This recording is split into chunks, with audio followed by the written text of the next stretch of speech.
ओम नमः शिवाय। हर हर महादेव। नमस्ते दर्शक मित्रों, स्वागत है आपका हमारे इस पवित्र परिवार एनके शिव भक्ति स्टूडियो में। यदि आपने अभी भी इस चैनल को सब्सक्राइब नहीं किया तो शीघ्र ही सब्सक्राइब करें ताकि हमारी हर एक वीडियो सबसे पहले आप तक पहुंचे। धन्यवाद। शिव भक्ति के इस पवित्र कर्म में अब हम आगे बढ़ते हैं शिव महापुराण के तीसरे अध्याय की ओर। इस अध्याय में हम सुनेंगे बिंदुक ब्राह्मण की दिव्य कथा। कथा की शुरुआत होती है देवराज और ऋषियों के प्रश्नों से और उसके उत्तर में महादेव की अनुपम महिमा का वर्णन होता है। तो आइए श्रवण करते हैं बिंदुक ब्राह्मण की कथा। तीसरा अध्याय, बिंदुक ब्राह्मण की कथा और चंचुला का पाप से भय एवं संसार में वैराग्य। शौनक जी बोले, हे महाभाग सुत जी, आप सर्वज्ञ है। हे महामते, आपके कृपा प्रसाद से मैं बारंबार कृतार्थ हुआ। इस इतिहास को सुनकर मेरा मन अत्यंत आनंद में निम्न हो गया। अतः अब भगवान शिव में प्रेम बढ़ाने वाली दूसरी कथा को भी कहिए। अमृत पीने वालों को लोक में कहीं मुक्ति नहीं प्राप्त होती, किंतु भगवान शंकर के कथा मृतक का पान तो प्रत्यक्ष ही मुक्ति देने वाला है। सदा शिव की जिस कथा के सुनने मात्र से मनुष्य शिवलोक प्राप्त कर लेता है वह कथा धन्य है और कथा का श्रवण कराने वाले आप भी धन्य है। तब सुत जी बोले, हे शौनक सुनिए, मैं आपके सामने गोपनीय कथा वस्तु का भी वर्णन करूंगा, क्योंकि आप शिव भक्तों में अग्रगण्य तथा वेद वेताओं में श्रेष्ठ है। समुद्र के निकटवर्ती प्रदेश में वास्कल नामक गांव है, जहाँ वैदिक धर्म से विमुख महापापी मनुष्य रहते हैं।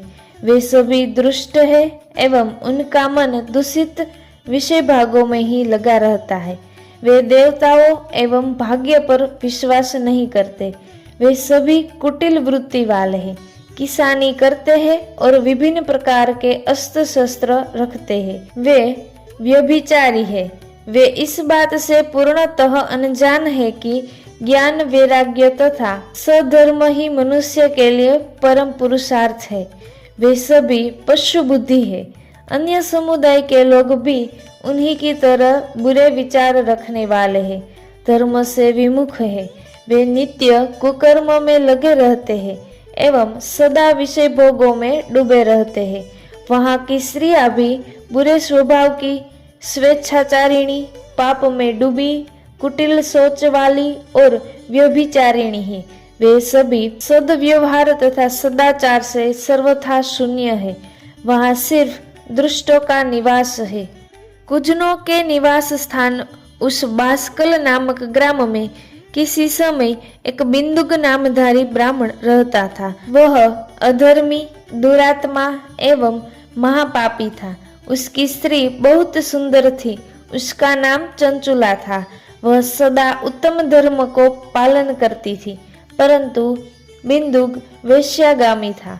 इस तरह कुकर्म करते हुए बहुत समय व्यतीत हो गया। उसकी स्त्री काम से पीड़ित होने पर भी स्वधर्म नाश के भय से क्लेश सहकर भी काफी समय तक धर्म भ्रष्ट नहीं हुई, परंतु आगे चलकर वह भी अपने दुराचारी पति के आचरण से प्रभावित होकर दुराचारिणी और अपने धर्म से विमुख हो गई। भ्रष्ट चरित्र वाली वह कुमार्गगामिनी अपने पति की दृष्टि बचाकर रात्रि में चोरी छिपे अन्य पापीजार पुरुष के साथ रमण करने लगी। हे मुने, एक बार उस ब्राह्मण ने अपनी उस दुराचारिणी पत्नी चंचुला को कामसक्त होकर पर पुरुष के साथ रात्रि में समसरगर्त देख लिया।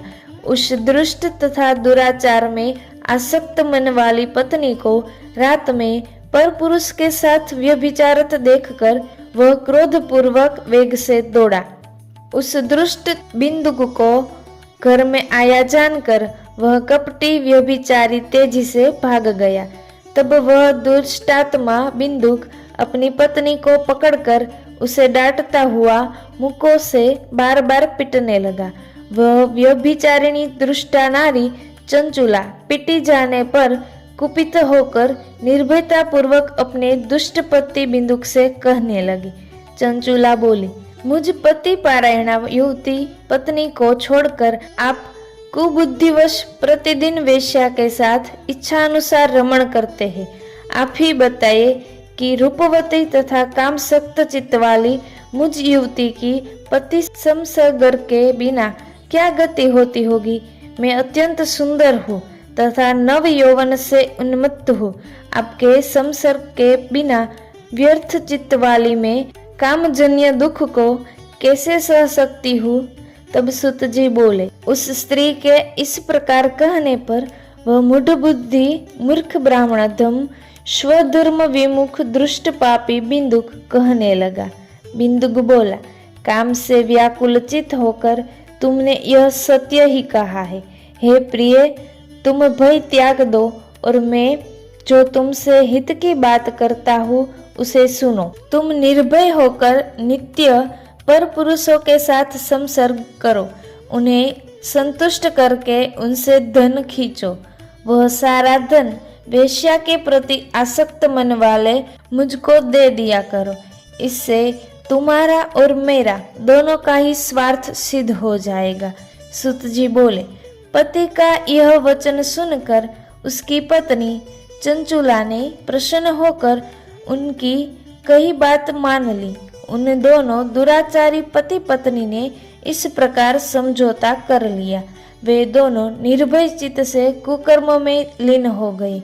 इस तरह दुराचार में डूबे हुए उन मूढ़ चित्त वाले पति पत्नी का बहुत सा समय व्यर्थ बीत गया। तदंतर शूद्र जातीय वेश्या का पति बन हुआ वह दूषित बुद्धि वाला दुष्ट ब्राह्मण बिंदु समय अनुसार मृत्यु को प्राप्त होकर नरक में जा पड़ा।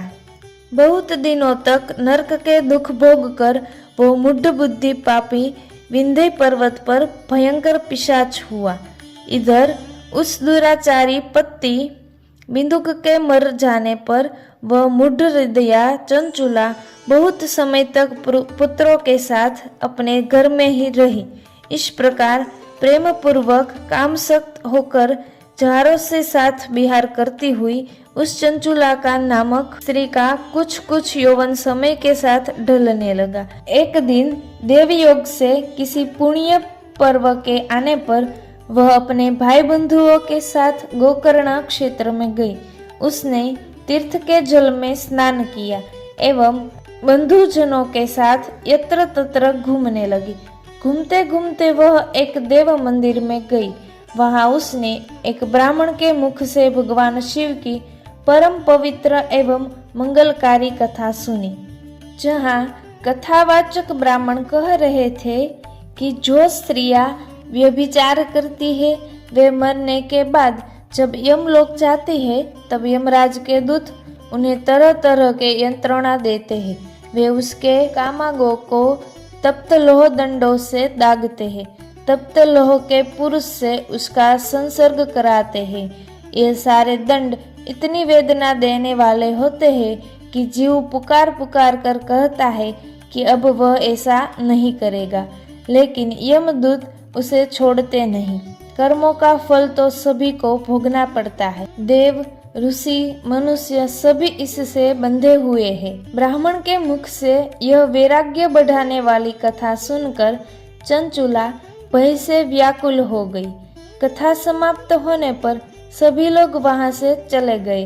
तब कथा बांचने वाले ब्राह्मण देवता से चंचुला ने कहा, ब्राह्मण, मैं अपने धर्म को नहीं जानती थी, इसीलिए मेरे द्वारा बड़ा दुराचार हुआ है।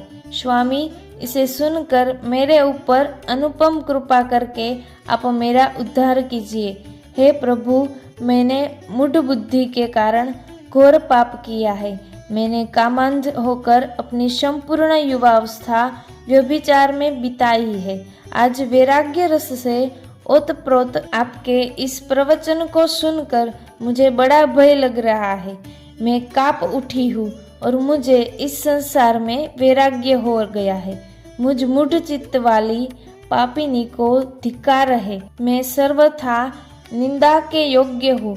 मैं कुत्सिक विषयों में फंसी हुई हूँ और अपने धर्म से विमुख हो गई हूँ। थोड़े से सुख के लिए अपने हित का नाश करने वाले तथा भयंकर कष्ट देने वाले घोर पाप मैंने अनजाने में ही कर डाले।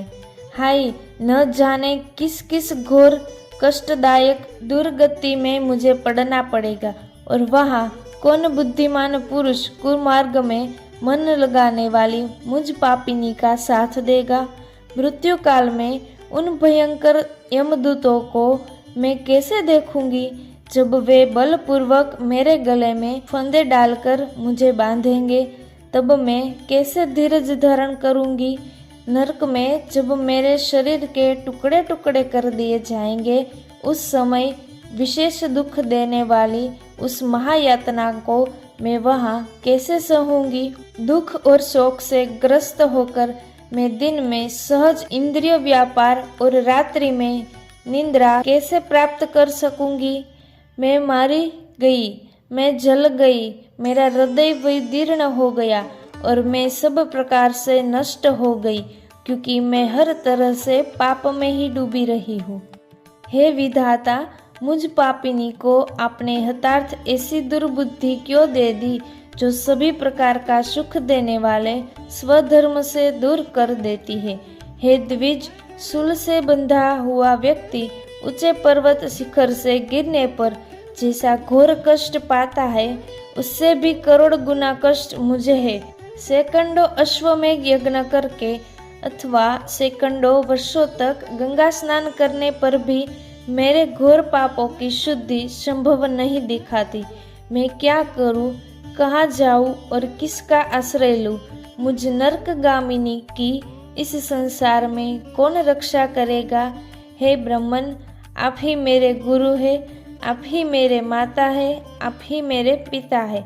आपकी शरण में आई हुई मुझ दिन अबला का उद्धार कीजिए, उद्धार कीजिए। सूत जी आगे बोलते हैं, हे शौनक, इस प्रकार खेद और वैराग्य से युक्त हुई चंचुला उस ब्राह्मण के चरणों में गिर पड़ी। अब ब्राह्मण ने उसे कृपापूर्वक उठाया और ब्राह्मण ने उसे जो कहा वो हम अगले अध्याय में सुनेंगे। इस प्रकार श्री स्कंद महापुराण अंतर्गत शिव महापुराण महात्म्य में चंचुला वैराग्य वर्णन नामक तीसरा अध्याय पूर्ण हुआ। अगर आपको यह कथा पसंद आई हो तो अगली कथा सुनने के लिए जुड़े रहे। ओम नमः शिवाय। हर हर महादेव।